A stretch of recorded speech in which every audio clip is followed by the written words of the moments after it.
uma palavra para a igreja essa noite. Êxodo capítulo 3. Glória a Deus.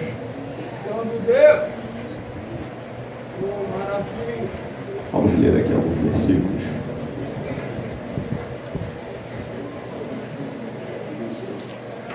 Diz assim o verso 1: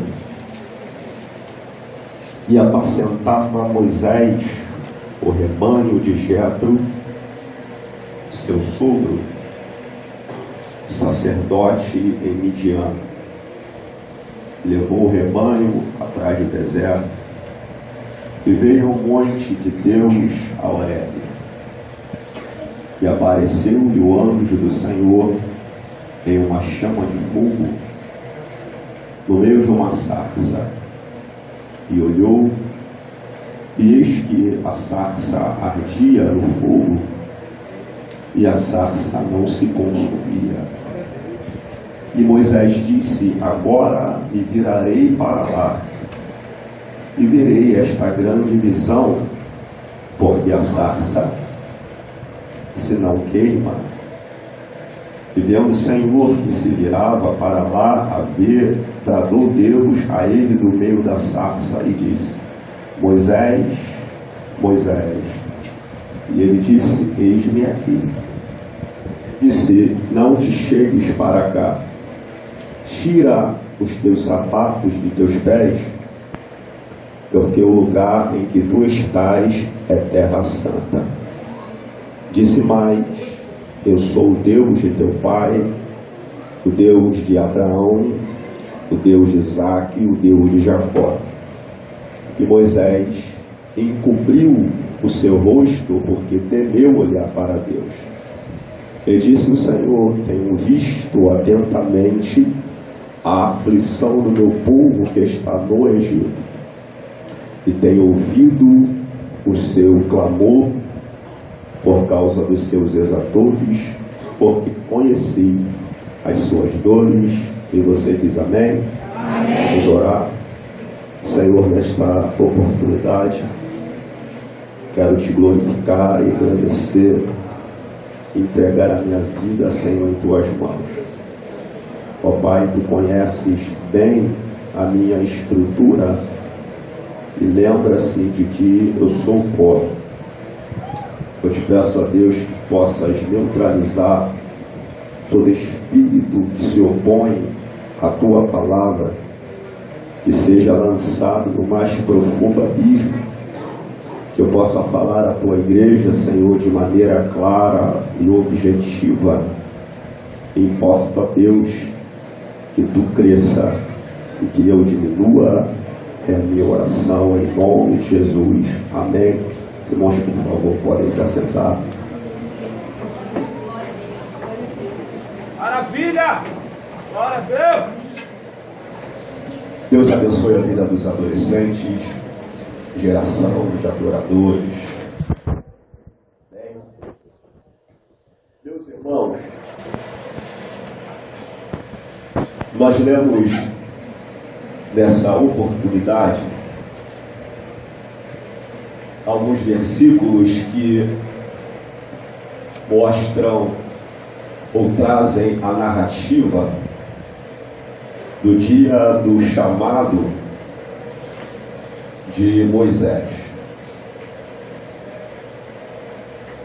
Os irmãos sabem que no quesito liderança, Moisés talvez tenha sido o maior referencial da história da humanidade.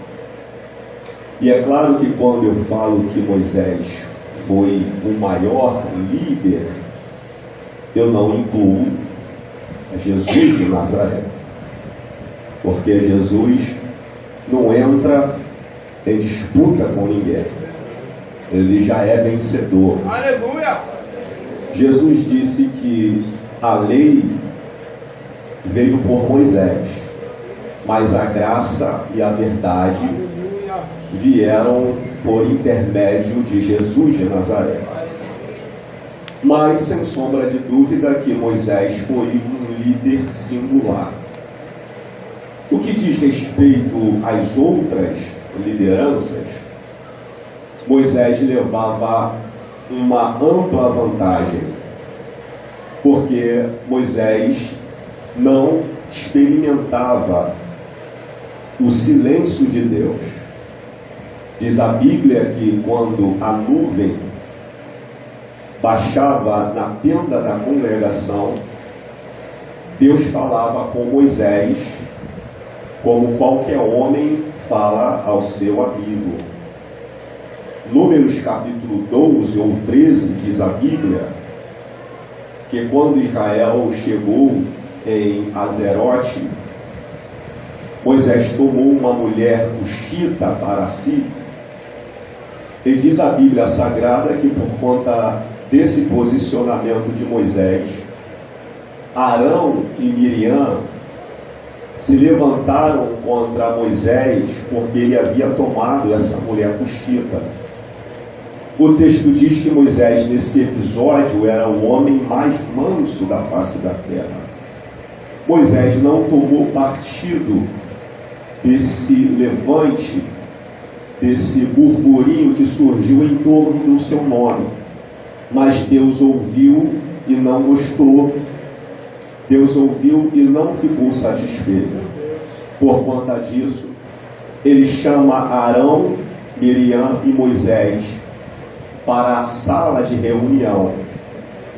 E nessa sala de reunião, Deus conversa com os três dizendo: olha, quando eu quero falar com algum profeta, por ele eu falo por visão, por ele eu falo por revelação ou por profecia, mas não é assim com Moisés, o meu servo. Meu Deus! Com ele eu falo boca a boca. Coisa linda! E ele vê a minha semelhança. Então, porque vocês ousaram, então porque vocês não temeram falar mal de Moisés? Diz a Bíblia que quando Moisés morreu, não se levantou homem igual a Moisés. No entanto, a história do seu nascimento, é cercado de drama, é cercado de circunstâncias terríveis, dos quais eu gostaria de traçar como plano de fundo antes de desenvolver o capítulo 3. Os irmãos, ao ler a Bíblia, vão perceber que Israel chegou no Egito com aproximadamente 70 pessoas. Não era ainda uma nação, era um povo. Na verdade, era a família de Jacó que entrou no Egito por intermédio de José. Com o passar do tempo, óbvio que esse povo foi crescendo e foi se multiplicando, porque Deus já havia prometido a Abraão que a sua família seria como as estrelas dos céus e a areia da praia. Então essa família se multiplica e cresce em terra estrangeira. Até que com o passar do tempo, diz a Bíblia, que o faraó que havia sido benevolente com José morre. E com o passar do tempo se levanta um outro faraó que não conhecia José. E ele olha para o povo hebreu, que agora já não eram mais 70 pessoas. Agora eram milhares de pessoas que cresciam, não só cresciam, como se fortaleciam. E o faraó, ele olha para o povo hebreu crescendo dentro dos seus termos.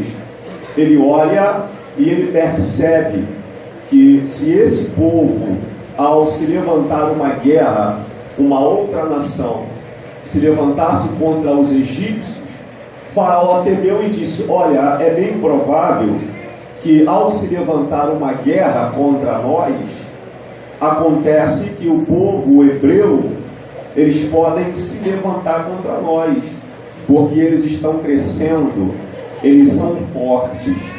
Então a gente precisa neutralizar o crescimento deles.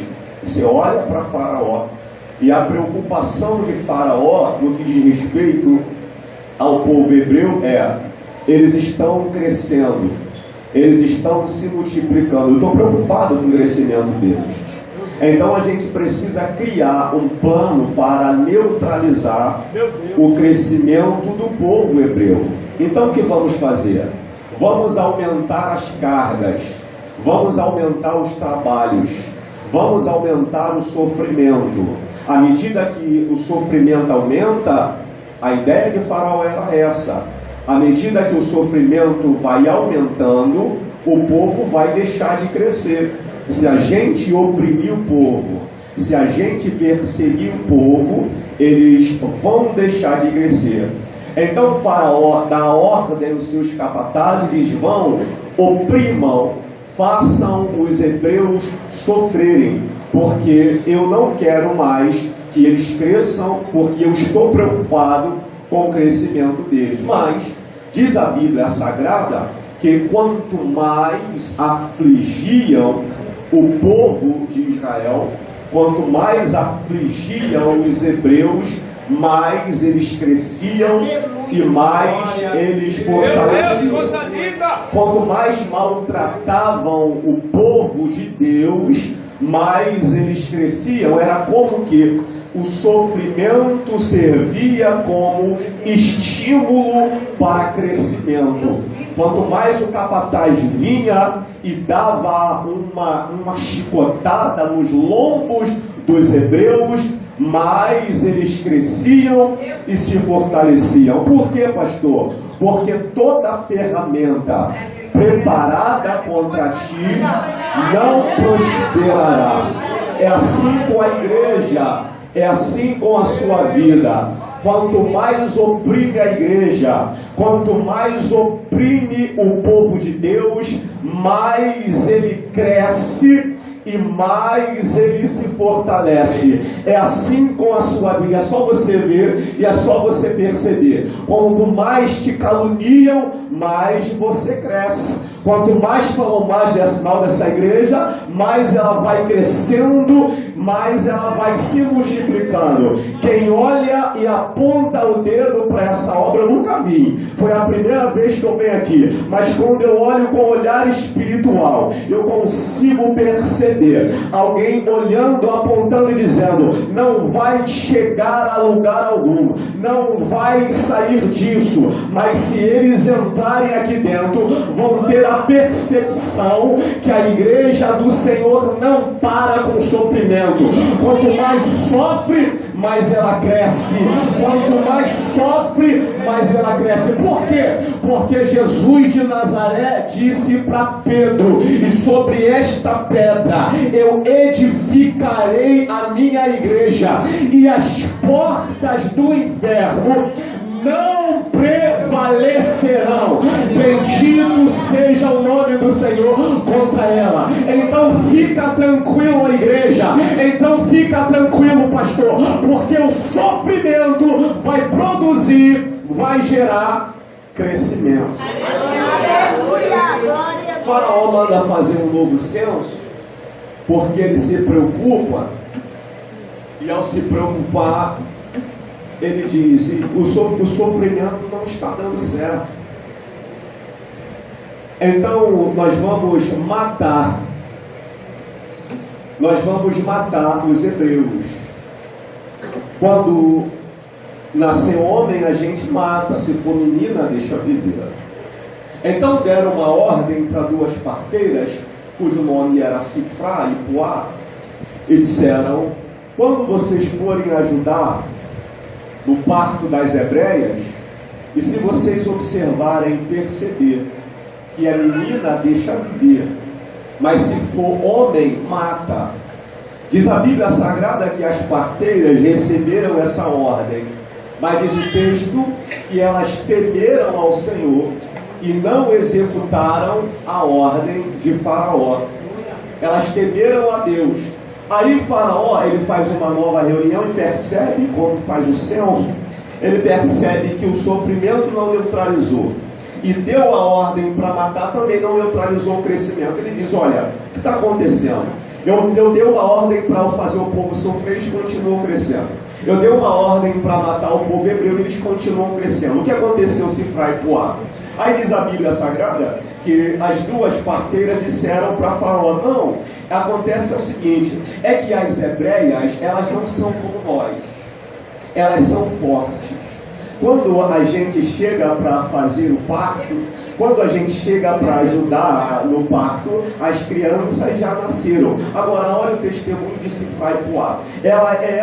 São elas que estão dizendo, as hebreias não são como nós, elas são fortes. Elas estão dando um testemunho que as mulheres de Deus não são como as do mundo. Elas são diferentes. Elas são fortes. Agora eu quero dar um dado para você, um texto extra-bíblico. Você não vai encontrar na Bíblia, mas a tradição, o texto paralelo diz que quando as hebreias, elas iam ter os seus filhos, as crianças nasciam sobre a pedra, de maneira que elas tinham que se ajoelhar em cima da rocha para poder fazer o parto da criança. Agora você vai perceber como é que as crianças nasciam. As mulheres hebreias se ajoelhavam sobre as rochas e quando elas se ajoelhavam, as crianças nasciam. Já percebeu, irmão, o que eu estou querendo transmitir para a igreja?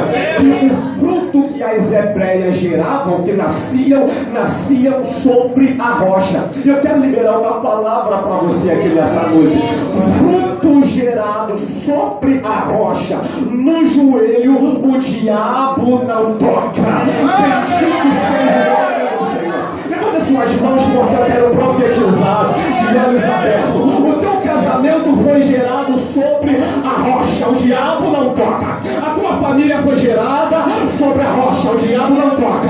O teu filho foi gerado sobre a rocha, o diabo não toca. O teu ministério foi gerado sobre a rocha, o diabo não toca. A tua casa está firmada sobre a rocha. Tranquiliza, porque o diabo não toca.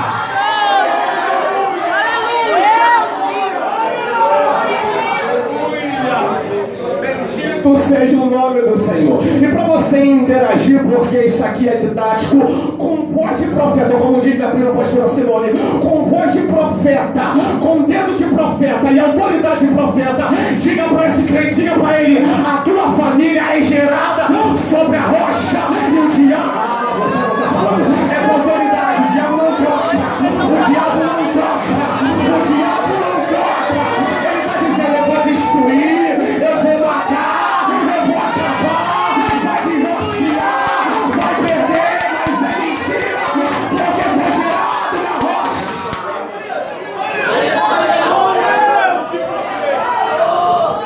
Glória ao teu nome,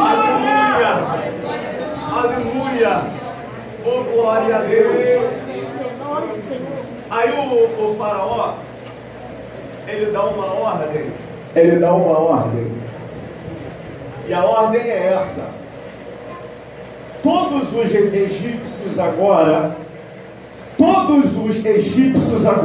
têm a autoridade para matar os meninos hebreus. Obrigado, irmã, foi um período de genocídio, foi um período de morte, um período terrível.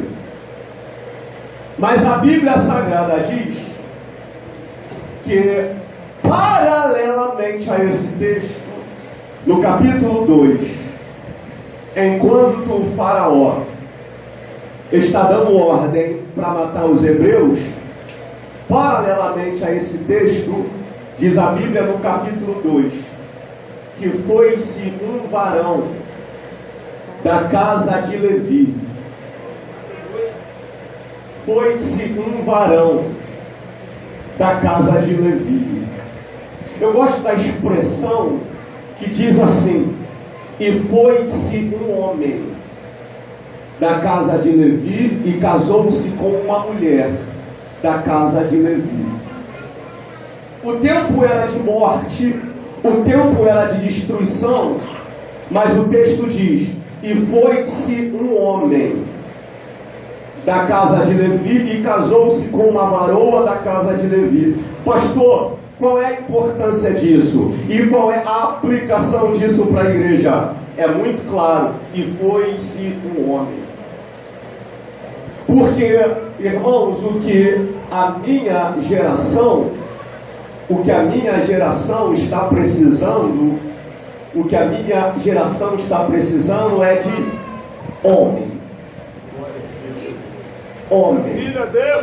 No sentido literal da palavra, homem. Porque quando Davi morreu, ele chamou seu filho Salomão, que ia o substituir no trono, e disse assim: eu vou pelo caminho do meu pai. Quanto a ti, esforça-te e sê homem. Cadê os homens aqui nessa noite? Levanta a mão, deixa eu ver. A minha geração, me dá um pouco mais de retorno aqui, não. A minha geração está precisando de homem que prega igual homem. Glória a Deus! Homem que canta igual homem. Aleluia! Homem que se veste igual homem. Homem que se comporta igual homem. Homem que honra os seus compromissos igual homem. Homem que tem a sua palavra igual de homem. Moças de Deus aqui, que pretende, que postulam o casamento. Vê se esse rapaz com quem você pretende se envolver, se ele é homem. Glória a Deus! Os adolescentes aqui estão novos, mas vocês vão chegar na juventude e a palavra para vocês é essa: seja homem. Moças, quando for casar, casem-se com homem. E foi-se um varão da casa de Levi e casou-se com uma varoa. Preste atenção aqui, da casa de Levi. Agora, preste atenção, coisa interessante. O tempo é de morte, o tempo é de dor, o tempo é de desespero. Mas o texto diz que um varão casou-se. Se tem casamento, tem o quê? Festa. O tempo é de morte, mas tem um casal e tem uma família que vai celebrar festa. Eu vim liberar uma palavra de Deus para uma mulher aqui. Talvez o tempo para você hoje seja o tempo de dor, seja o tempo de chorar, mas eu vim lhe dizer que nesse tempo de dor, que nesse tempo de sofrimento, se prepara, porque você vai celebrar uma festa. Glória a Deus. E casou-se e ela engravidou. Que maravilha! Se ela engravidou, ela gerou. O tempo é de morte, o tempo é de dor, mas ela está gerando. Glória a Deus! E uma das características do feto dentro do útero da mãe é o que? É crescimento. Interessante, irmãos, que tanto do lado de fora quanto do lado de dentro, o tempo é de morte, o tempo é de dor, mas tem algo dentro do ventre da mulher que está o que? Crescendo. Aleluia! O diabo não vai conseguir neutralizar, porque o projeto que Deus tem para a tua vida é embrionário, é verdade, mas vai crescer. É um feto, é verdade, mas vai crescer. É pequenino, é verdade, não tem problema, mas vai crescer.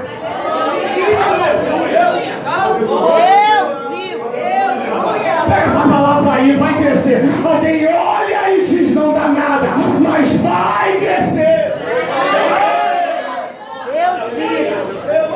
Aleluia, aleluia. Samuel era ainda um menino, não conhecia a voz de Deus, não conhecia os seus mistérios, mas olha o que a Bíblia diz: e o jovem Samuel crescia e se fortalecia diante de Deus e diante dos homens. O tempo era de ruína, porque o sacerdócio estava arruinado, mas tinha um menino que estava se desenvolvendo, estava crescendo, estava progredindo. Eu não sei se você entende entende isso, mas pode todo mundo se corromper, se perder, mas você vai na contramão de tudo isso, porque você vai aqui,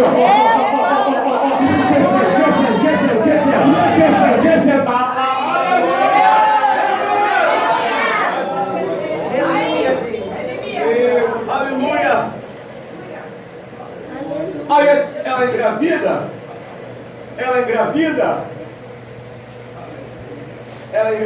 e é uma incógnita, uma dificuldade, porque ela não sabe qual é o sexo da criança. E nasce a criança. É homem.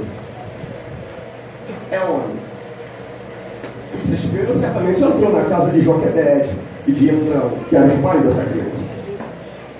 A criança nasce e a mãe, presta atenção, a mãe vê que a criança é formosa, esconde por 3 meses. Aleluia! Escondeu a criança por 3 meses. Só que ela, não tendo mais como esconder, ela pega um cesto, pega o que, irmãos? Um cesto, deixa eu morrer. Ela pega um cesto para colocar o projeto de Deus, o plano de Deus dentro do cesto. Porque a criança pode não ter nome ainda, mas é projeto de Deus. Não tem identidade ainda, mas é um projeto de Deus. Então colocou o projeto de Deus dentro do cesto, com a expectativa de colocar no Nilo. Ela tem um cesto, mas antes de colocar o projeto dentro do cesto, ela percebe que o cesto tem muitas brechas.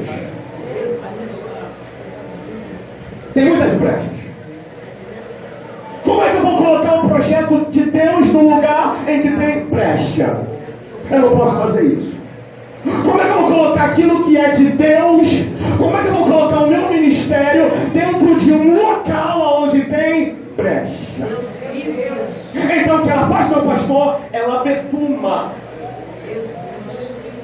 Ela pega um bicho e vai betumando. Não o projeto, mas o recipiente é onde o projeto vai ser colocado. Para quê, pastor? Para tapar as brechas. Eu sei que você tem um projeto de Deus. Eu sei que você é um projeto de Deus, mas pelo amor dele, tape as brechas. Ela betuma a fim de tapar as brechas, porque se não tapar a brecha, o projeto perece. Pegou essa revelação? Se você, pastor, sou um projeto de Deus. Deus tem um ministério muito grande comigo, que glória a Deus por isso. Mas seja consciente e tape as brechas. Ezequiel capítulo de número 22, se a minha memória não me traz, a Bíblia diz: e procurei um homem por esta terra que estivesse na brecha e não encontrei. Meu Deus. Ela tapa as brechas? Que mulher esperta. Ela tapa as brechas, coloca o menino e lança ele no Nilo. Aonde? No Nilo. Você sabe que quando José trouxe Jacó de Canaã para o Egito, ele deu a terra de Jacó, chamada Gósen, que ficava na parte baixa do Egito. Na parte baixa. Faraó, obviamente, o palácio dele estava onde? Na parte alta. Então, pastor, aonde Joquebede colocou a criança? Na parte baixa. Mas ela não vai colocar na parte baixa com o propósito no projeto de Deus ficar parado. Porque projeto de Deus não fica parado. Vai se movimentar. Vai andar. Você pode profetizar para alguém o teu projeto não? Talvez alguém olhe, minha irmã, Talvez alguém olhe e diz, não estou vendo nada, não está acontecendo, não está saindo do lugar, mas vai andar. O teu projeto vai andar. Alguém diz para mim que o meu projeto vai andar? Vai andar. Aleluia!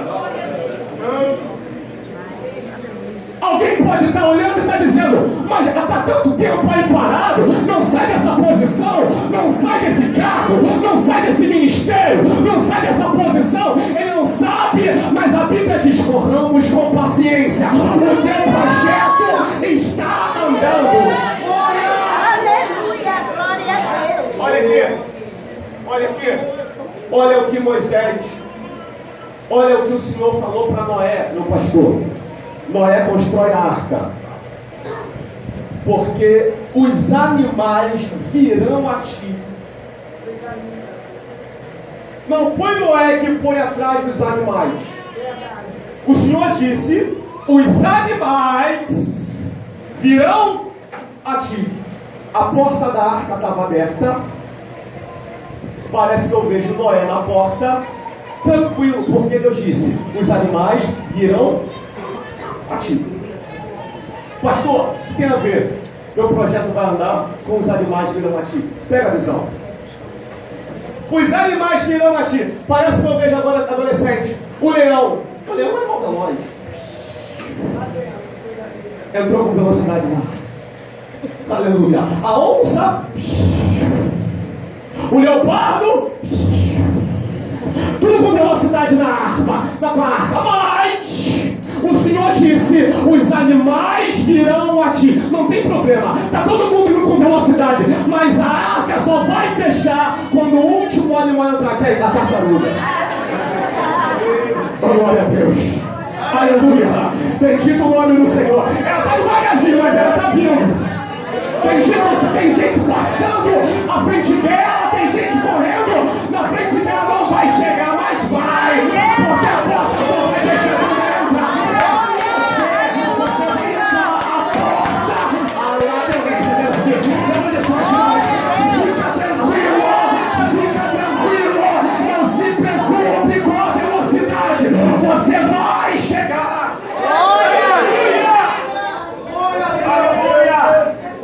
Aleluia! Aleluia! Bendito seja o nome do Senhor. Porque o importante em nome de Deus não é chegar primeiro, o importante é chegar. Tem gente preocupada em chegar primeiro, quer correr, quer voar, irmãos. Eu não tenho problema nenhum quanto a isso. O importante é chegar.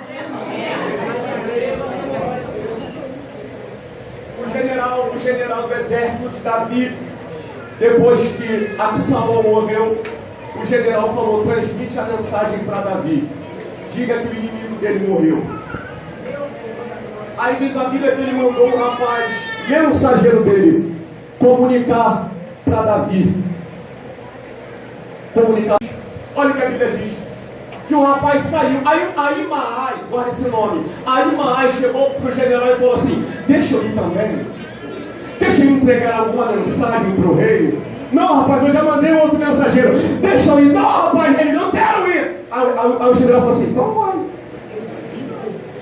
Aí ele foi. O que saiu primeiro chegou depois. O que saiu por último chegou primeiro. Aí o que saiu por último chegou primeiro. Aí o rei falou assim, olha, o rei está lá em cima. Aí o atalai falou assim, eu vejo dois homens correndo.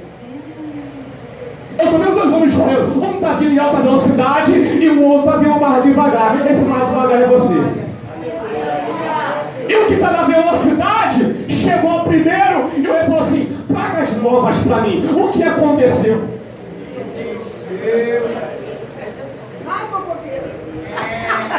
Aí ele chegou e falou assim, eu vi um tumulto, eu vi uma confusão, me contaram, me disseram, porque aquele que corre não tem nada para contar, ele fala aquilo que ele ouviu, o que me disseram, o que me falaram. Olha, eu fico aqui cantando porque você não tem mensagem. Chegou primeiro, mas chegou sem mensagem. Aí o que chegou por último, chegou com mensagem. Falou, rei, vive eternamente. O teu inimigo morreu. projeto, o teu projeto vai andar. Você crê nisso? Amém.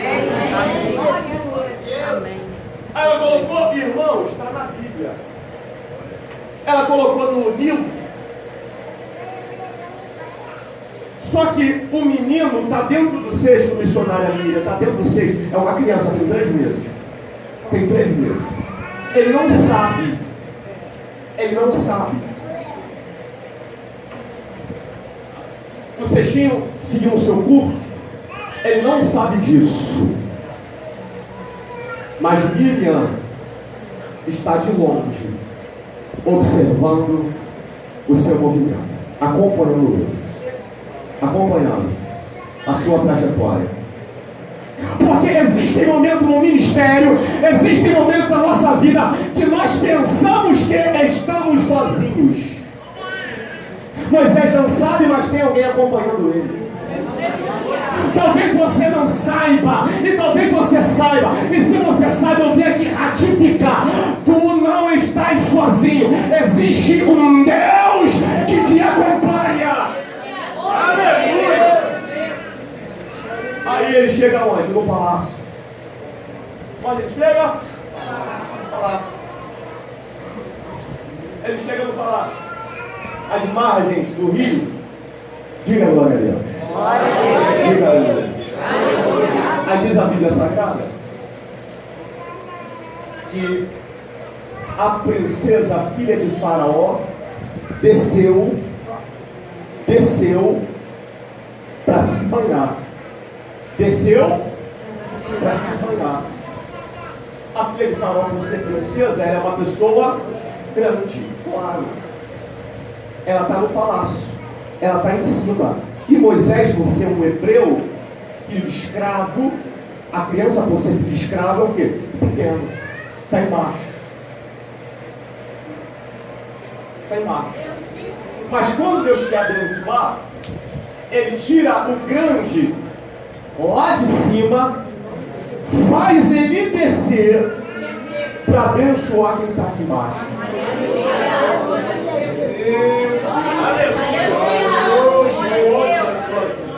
Eu preciso que pelo menos 3 pessoas acreditem nessa palavra rema. Quando Deus quer abençoar os seus servos, Ele arranca o grande lá de cima, faz ele descer para abençoar quem está aqui embaixo. Agora presta atenção. A princesa desceu para se lavar, viu o cesto, abriu o cesto, olhou e falou assim: é hebreu. É hebreu. É hebreu. Agora, como é que ela identificou? Como é que ela identificou que o menino era hebreu? Oi? Como é que ela identificou? Roupa. Óbvio. A maneira de se vestir, olhou. É hebreu. Para se vestir desse jeito, Glória a Deus. é hebreu. Deus vivo. Aleluia. Bendito seja o nome do Senhor. Porque tem gente que olha, irmão, aqui na ladeira dos Tabajara não tem não, mas lá no Cajueiro tem. Tem algumas que a gente olha e diz: é hebreu não, é cananeu. Não é hebreia não, é cananeia. Mas aqui na ladeira dos Tabajara, quando a gente olha, a gente diz: é hebreia. Aleluia, está vestida como hebreia. Aleluia, está vestido como hebreu. Cadê os hebreus aqui? Aleluia, hebreu. Vai se chamar Moisés, porque da água foi tirado. Aí a menina que estava acompanhando ele, a Miriam, falou assim: a senhora quer que eu chame? A senhora quer que eu chame uma das hebreias para servir de alma, para ser crente? Chama assim, não. Aí Miriam correu, chegou em casa e foi comunicar a sua mãe. Agora, presta atenção aqui, meu irmão. Não está na Bíblia, mas por analogia a gente entende. O que uma mãe, ou o que você faria se estivesse na mesma condição de Joquebede, de ter que colocar o seu filho dentro do ninho e voltar para casa? O que você ia fazer? Chorar. Oi? Chorar. Chorar? chorar. Aonde? Aonde? Nos pés do Senhor. Porque Deus tinha um projeto, Deus tinha um plano para o menino. Mas eu acredito que quando Joquebede coloca o cesto no Nilo, ela volta para casa. Ela pode ter até chorar, mas ela, irmãos, tem que orar. Senhor, nas tuas mãos. O segredo da vitória não é a oração. O segredo da vitória é o que, igreja? Oração. É oração. O segredo da vitória é o quê? Oração. É tanto entretenimento, irmãos, para atrair crente, para atrair igreja. É tanta coisa, é funk gospel, é tanta coisa que a gente vê, é cada campanha sem pé, sem cabeça. Mas o que dá crescimento à igreja, o que fortalece a igreja é Bíblia e oração.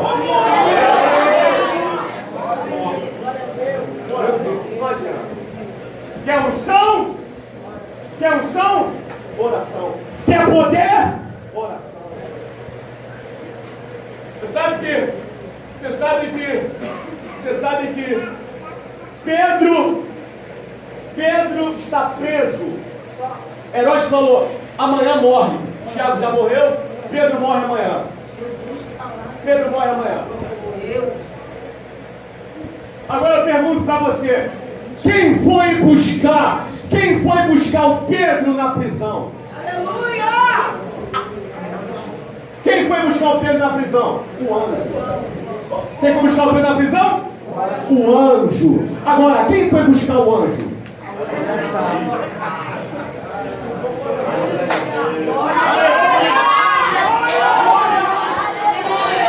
O anjo busca o Pedro. Agora, quem busca o anjo? A oração. A Bíblia diz que enquanto Pedro estava preso, a igreja continuamente orava por ele. Senhor, solta Pedro, solta Pedro, liberta Pedro, transforma Pedro. Enquanto você ora, Deus move, Deus trabalha, Deus liberta, Deus opera. Vai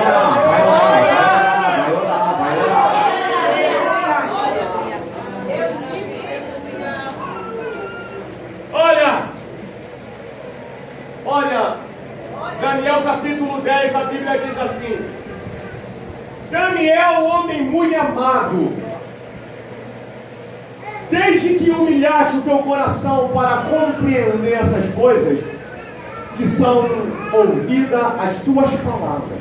Olha o que Gabriel disse: e eu vim por causa das tuas.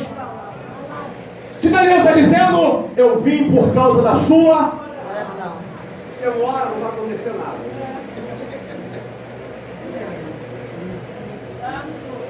Aleluia. Ele foi orar, claro, irmão. Aí, obrigado, minha filha. Joquebede foi orar. E aí a menina falou, olha, e a princesa disse que vai dar um salário para você cuidar dele. Que Deus é esse, irmão? Que paga uma mãe para tomar conta do próprio filho. Todo mês, se fosse nos dias atuais, lá ia Miriam com cartão de crédito, chegava com cartão de débito, jogava lá na máquina. Aleluia! Pegava a quantia. E isso aí não é para tomar conta do seu irmão. Eu recebo. Quem fez isso aqui, ó? Aleluia! Quem pode dar vitória? Aponta pro alto. Quem vai fazer isso é Deus. Aí Moisés cresce, é desmamado. Aonde ele vai crescer? Aonde ele vai crescer? No palácio. Se o projeto de Faraó consiste em matar todos os hebreus, o libertador dos hebreus vai crescer dentro da casa dele. E é ele que vai ter que bancar os estudos. É Ele que vai ter que sustentar as crianças. Porque o tiro sempre sai pela culatra. O diabo pensa que vai escapar. O diabo pensa que vai pegar os crentes. Mas o apóstolo Paulo diz: aquele que começou a boa obra, ele aperfeiçoará até o dia de Jesus Cristo. Fica tranquilo. Tu está nas mãos de Deus. Ninguém te toca. Ninguém te pega. Ninguém te acha. Se o inimigo vier contra ti pelo caminho, por 7 caminhos, ele fugirá. Aleluia! Aleluia! Vamos encerrar. Vamos encerrar. Moisés cresce. Com a idade de 40 anos, ele mata um egípcio. Você conhece essa história, ele foge. Foge para Midian. Foge para Midian. Lá ele se casa com uma das filhas de Jetro, uma moça chamada Zípora. Se casa. Agora presta atenção. Ele sai do Egito, vai para Midian, conhece uma moça, se casa com ela, se torna pastor, tem filhos. Agora presta atenção nisso aqui. Presta atenção nisso aqui, meu Deus. Moisés sai do Egito, Deus arranca ele do Egito, conduz ele a Midian, dá uma esposa, dá filhos, e agora Moisés é um pastor de ovelhas. Espiritualmente falando, o pastor é uma vocação. Espiritualmente falando, o pastor é uma vocação ministerial. Pastor, aplica para a minha vida. Vou aplicar. Deus te arrancou do Egito com mãos poderosas. Te deu casa, te deu família, te deu trabalho. E agora, meu amigo, vai fazer a obra. Porque tem gente que Deus arranca do Egito, tira do mundo, transforma, dá família, dá casa, dá trabalho, aí ele se esconde, não quer trabalhar. Meu Deus. Olha o que o apóstolo Paulo diz: e Deus nos transportou do império das trevas para onde? Para o reino. E se tem uma coisa que não pode haver no reino, irmãos, é preguiça. Aqui no reino é trabalho. Deus te tirou do mundo, Deus te tirou do Egito, te trouxe para o reino. E o que aconteceu no reino? Trabalho. Moisés está trabalhando. Aí agora, pastor, ele pega a ovelha e conduz a ovelha para o monte. Todo dia Moisés sobe e desce o monte com as ovelhas. Todos os dias sobe e desce o monte. Sobe e desce o monte. Não acontece nada. 40 anos. 40 anos em Midian, 40 anos no Egito, 40 anos em Midian, 40 anos no deserto. 40 anos em Midian. Moisés está subindo e descendo o monte. Nada acontece. Nada acontece. Olha para mim. Nada acontece. Subindo e descendo, subindo e descendo, subindo e descendo. Mas teve um dia que ele subiu no Horebe, no monte de Deus. O que ele fez? Trocou o monte. Trocou o monte. Quando ele troca o monte, aí diz a Bíblia que o anjo do Senhor se manifesta. O que é isso? Tem gente, irmãos, que está há 40 anos, utilizando aqui uma linguagem alegórica, 40 anos subindo e descendo o monte, subindo e descendo o monte, não acontece nada no ministério. Meu santo. O que eu faço, pastor? Troca do monte. Eu não estou falando, irmão, não é o monte do azeite, não é o monte dos 7 castiçais, não é esse monte, essa subida íngreme, não, é você mudar a posição. Se você está vendo que essa mensagem não está adiantando, troca de mensagem. Se esse não foi, troca de. Ai, irmão, se essa doutrina que está aplicando, troca de doutrina. O que você tem que fazer é trocar o monte. Glória a Deus. Quando eu falo de doutrina, não é trocar a palavra, não. É trocar os costumes, porque a doutrina é a palavra. Troca. Se você viu que trocou de monte, não adiantou. Trocou de mensagem, não adiantou. Trocou de hino, não adiantou. Trocou de estratégia, não adiantou, então troca de vida. Aleluia. Quer que alguma coisa no seu ministério aconteça? Muda. Deus vivo. Quer que haja manifestação na tua vida, muda. Muda.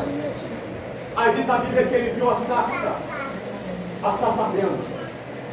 A sarça ardendo. A sarça queimar fogo, pegar fogo no monte, é comum. É comum. 50 graus de calor no monte.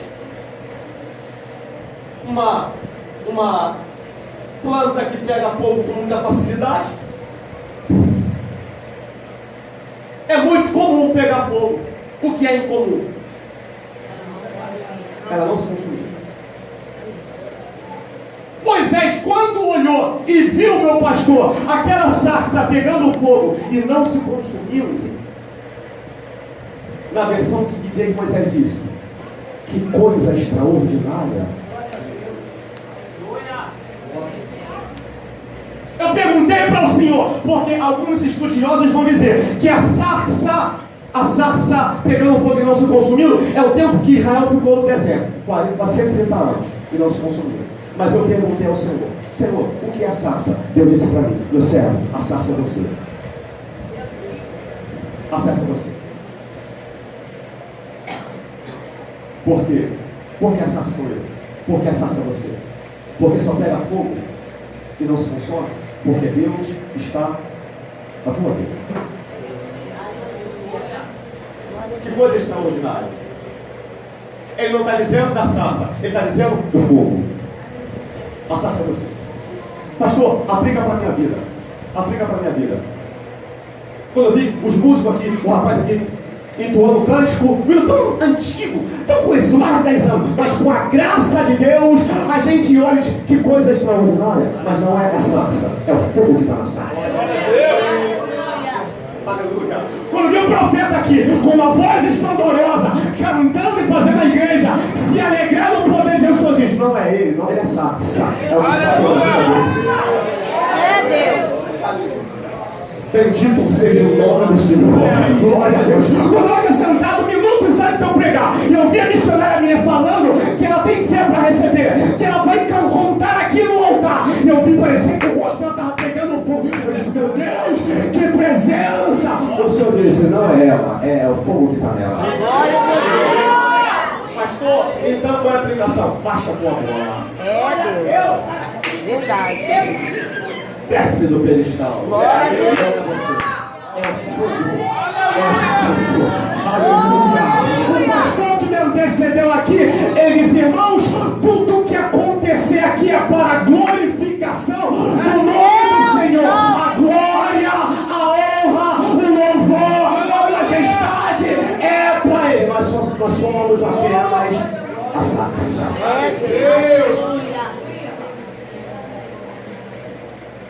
Aí Moisés falou assim, olhou em mim, mas falou assim, que coisa extraordinária, vou me aproximar para ver a visão de perto. O Senhor falou, Moisés, não chegues para cá, tira a sandália dos pés. Para ver a sarça pegar fogo, qualquer um pode ver. Agora, se aproximar para ver que mistério é esse, que ela não se consome, tem que tirar a sandália. Tem que tirar a sandália. Ver a sarça pegando fogo, todo mundo pode ver. Agora, se aproximar da sarça, tem que tirar a sandália. Glória. Deus livre. Existem duas aplicações para esse texto. Qual? A primeira é você ver o Senhor falando. Lucas capítulo 19. Zaqueu subiu na árvore para ver Jesus. Viu? Agora, para ter Jesus, desce. Para ver Aleluia. não tem problema, pode ver em cima da árvore. Agora, para receber Ele, desce. Glória a Jesus. O rapaz falou assim, olha, tudo isso eu tenho guardado desde a minha mocidade. Ainda falta alguma coisa. Desce. Segunda aplicação. Os estudiosos dizem que Moisés estava em Midian, mas a sandália, o couro da sandália era do Egito. Que é isso, pastor? Quer se aproximar de Deus, mas com o ranço do Egito. É, Deus. Meu Deus! Aleluia. Porque o que a gente tem visto, irmãos, na igreja é verdade. É tanta coisa. Eu não sou pastor de igreja. Eu não sou pastor itinerante. Eu estou responsável que eu estou pregando aqui. É tanta coisa que a gente vê. É cabelo do Egito. É calça do Egito. É sapato do Egito. É tanta coisa do Egito. Quer se aproximar de Deus? Tira a sandália do Egito. Aleluia! Aleluia! Glória a Jesus.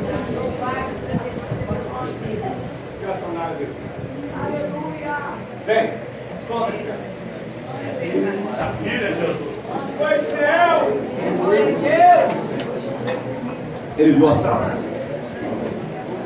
O Senhor falou, vem. E eu vou te enviar. Eu vou te enviar. Eu vou te enviar para libertar o meu povo e fazer o meu povo subir para uma terra boa, para uma terra larga, para uma terra que manda leite e mel. Aí Moisés falou assim, aí eu encerro.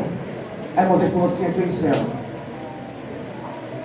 Quando eu estiver diante do povo hebreu e eles perguntarem qual é o seu nome, eu vou nome de quem? Porque tem tantos deuses no Egito. O Senhor falou assim, Moisés, diga para o povo, o eu sou, Aleluia! o eu sou me enviou a vós. Glória a Deus!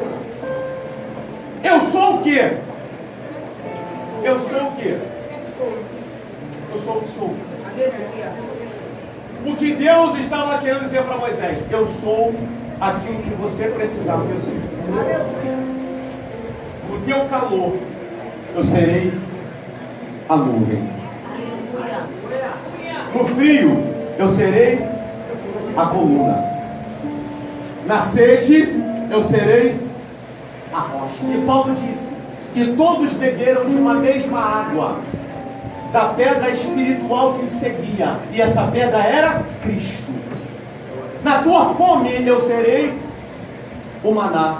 João capítulo 6, versículo 48. Eu sou o pão vivo que desceu do céu. Eu sou aquele que você precisar que eu seja. Na tua luta, na tua dor, na tua prova, eu serei contigo.